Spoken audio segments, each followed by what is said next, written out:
Good afternoon, everyone. We've got a thrill that we've got a chance to speak with Marina Sirtis this afternoon. Hello, lads. Hi. Welcome back to the UK. How are you? I'm very well, thank you.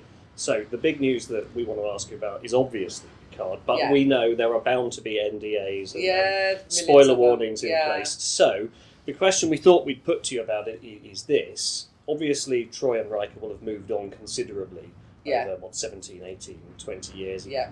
From what we've seen in trailers, it looks like they're living in an idyllic house, may have a child. How's it coming back to a character that's now so far down the path that from when you last played her, she could be such a different place? Well, I'm in a different place because I'm that much older as well. So it's not like I'm going, what would it be like to be that old? So I know what it's like to be that old because I am that old. So basically, and I know people might be disappointed when I say this, but I am, I don't lie. I wasn't, the thing for me wasn't that I was going to play Deanna Troi again. Deanna Troi really doesn't hold many challenges, actually, anymore. What I was thrilled about was that I was going to be working with my mates again. Yeah. Because I hadn't worked with them, in all these years, and they were my favourite cast ever and my favourite people ever, and I just wanted, to be with them all day, every day for a week. And you said that the TNG camaraderie is unlike any of the other main casts, and that you're all still great mates. I know, and you meet up. It is. It's but we, it's not. We don't meet up by accident. We meet up. We make plans, and it was just this. It was lightning in a bottle. It really was, because trust me, producers do not want the cast to get on. Because producers lie to actors, especially when it comes to money. Right. So they couldn't lie to... Well, they tried to lie to us. But then, of course, I'd be on the phone to my... Donnie, they said that this is the same as you're getting. Is it? No. Fuck, thank you. Agent, they lied. Right, so the producers hate it.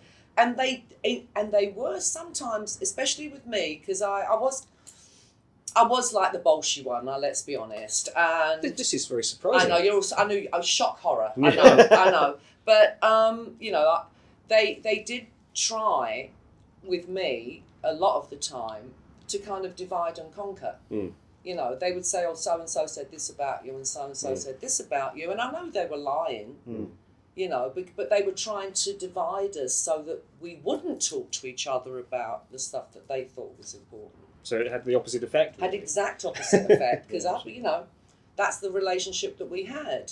We would just say, are they telling the truth? And the person would say yes or no, and then we take it from there.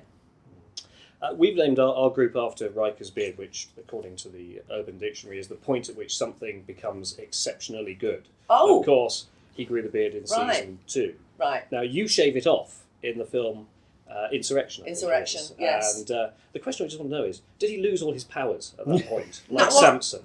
Well, I have to be honest, and I'm looking at two men with facial hair in front of me. I'm not a big fan of facial hair. I'm sorry. I like the clean-shaven look, so I much prefer Jonathan or Riker clean-shaven, but it lasted, a minute, because he grew the beard straight back. So, did he prefer to have it? Yeah. Yeah. Because he still has it, in life. So, yeah, I think once he had the beard, he grew very attached to it and obviously loved the fact that he didn't have to shave every day. Well, we love it as well. I know that's why. But I understand why men grow beards, because it's the only way, really, you can change your appearance, whereas girls can wear makeup and change their hair and, colour of their hair and different things, but with men, really, this is the only thing you have. My beard is not an affectation. I'm not saying it's an affectation. That's a quote from Riker. Oh, is it? It's one of the episodes. See, this is how much I remember about Star Trek. Well, let's move on from Star Trek and talk about Dark Sublime. If that'd be right. I had the chance to come and see that. Oh, thank you. Thank you so much. Enjoyed it. Thank you. And perhaps you could tell everyone about the role rather than me explaining it. Okay, well, I played a character called Marianne, not too far from Marina, and that had nothing to do with me. And I played an ageing actress who used to be on a Sci-Fi show and who was kind of looking for where her career or where her life was going to go in the future. But basically it was a story about unrequited love. Yes. and everyone in the play, apart from one character, was gay. But what I loved about the play wasn't about gays. It wasn't about being gay. It was about relationships. Yeah, that was a side issue. Exactly. It was a side. We just happened to be gay, and so I happened to be in love with another woman. But it was about unrequited love, and then of course because Marianne feels that because the love of her life has found someone else. When this young man shows up, he's a fan, isn't he? He's a fan. He's the equivalent of a Trekkie, and she just gloms onto him because of, she's finally getting some love and attention from this person that she desperately needs because she doesn't have it in her life anymore. So I really related to it on many levels. The fact that as you get older, things change, in your career, in your life. I really related to the fan, fan celebrity part. The only part I don't agree with, one of my last lines in the play is "you can't be friends with a fan." Well, that's not the case that's not the case for me, because I have many friends now who started as fans. And very close friends. Does that include Andrew, who was the director? That includes Andrew, who I met at Birmingham Destination Star Trek 3 years ago. That's how we met. Right. And so, I just I disagree with that. Like my friends that I've made through the show, through fandom, are very dear to me. Do you prefer to be on a stage with the audience there and getting that initial feedback, or do you prefer to be in front of a camera first? And I like both. The feedback after. But I must be honest, there is nothing like being on stage in front of a live audience. Yeah. Just nothing. And it's really weird because every audience has its own personality, and that they didn't all get together and book their tickets at the same time. We're the miserable club. Let's go get our tickets. But it does seem that each audience does have its own energy. And that's fascinating, and within the first 30 seconds, right, what it's how hard you've got to work. Sure. Yeah. Because the Trafalgar Studio where Dark Sublime was held was an extremely intimate venue, wasn't it? Yeah. I was sitting about 4 feet from you. Yeah. Thinking, wow. I know. This is immersive. I think it's actually more intimidating for the audience than it is to the actors. Because you feel like you're on stage with us, yes. And of course we're looking over your heads and can't see you, So, I never looked at the audience. That's very off-putting. But so just look above everyone's head. I think it was actually. I think people walked in and went, "Oh my God, I'm on stage." if I'm in the front row, I'm on stage. I remember Martin Freeman did something there, and it said took all his technical know-how to avoid the Hobbit feet in the front row that took up half the stage. Do you suffer from stage nerves? No. Stage fright at all? No. You just didn't know and get straight on it? Yeah, I mean, the first night, press night, you're obviously nervous. I get excited. First night, a few little butterflies. And I have worked with people who literally are throwing up in the wings before they come on, that they get so nervous. And I think, blimey, if it's that painful, why are you doing it? Perhaps acting isn't for you. Yeah, maybe you should think of a different career. But I've heard a lot of actors say, if you don't get nervous, you're not, it's not right. You should always be nervous. But I think if you're prepared, then why would you be nervous? You've done the rehearsals, you've learnt your lines. Sure. Yes, there's an audience there, but I think I'm going to say even when I was younger, even when I was a young actress, I only got really nervous on the first night, and then after that, I couldn't wait to get on stage. Excellent. There was a lot of drink taken in the play. Oh my God! I went to the loo 4 times in the interval. 4 times in the interval. And at the end of the play, they literally had to, let Marina pass. Because run to the ladies. It was, I drank a lot. Well, we did wonder, did it start off as fake and then you might have snuck No. real I'm not a drinker, actually. Oh, no, I'm not. Okay.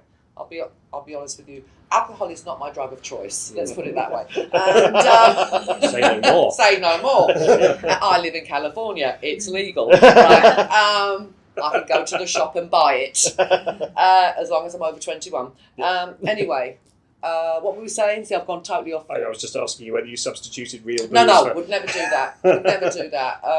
No. Perhaps as you get towards the end of the season, everything's really easy. No, sneaking any in. No. I'd love to see the show, by the way. The show that Dark Sublime was based on. It looked like Blake Seven. It was really and cool. That's They should make that. That's exactly what it was based on. Yeah. Blake Seven. The writer Michael Dennis was a huge fan of British 70s sci-fi, and so it was based on Tomorrow People, Blake Seven, all those. Even early Doctor Who, Yeah, it was so familiar.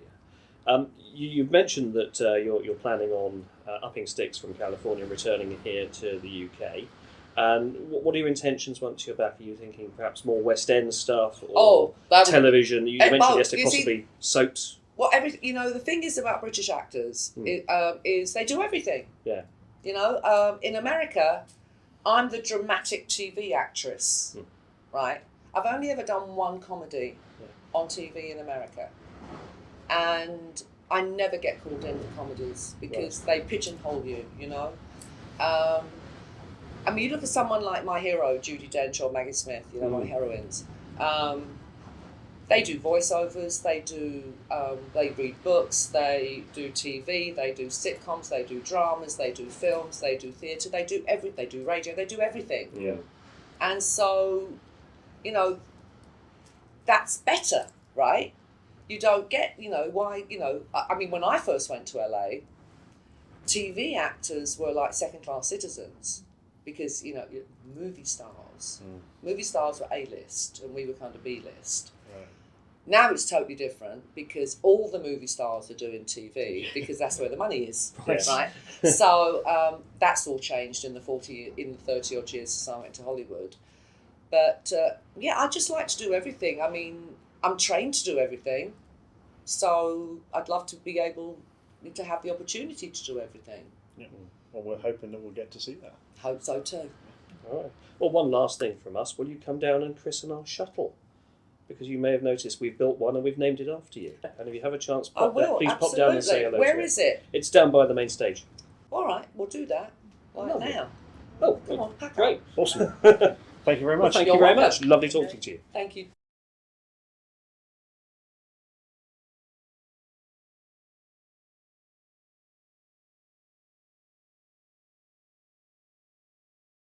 Marinas.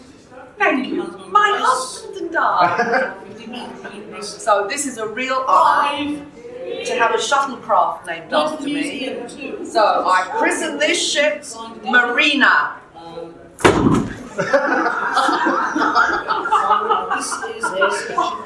Round of applause. Thank you guys.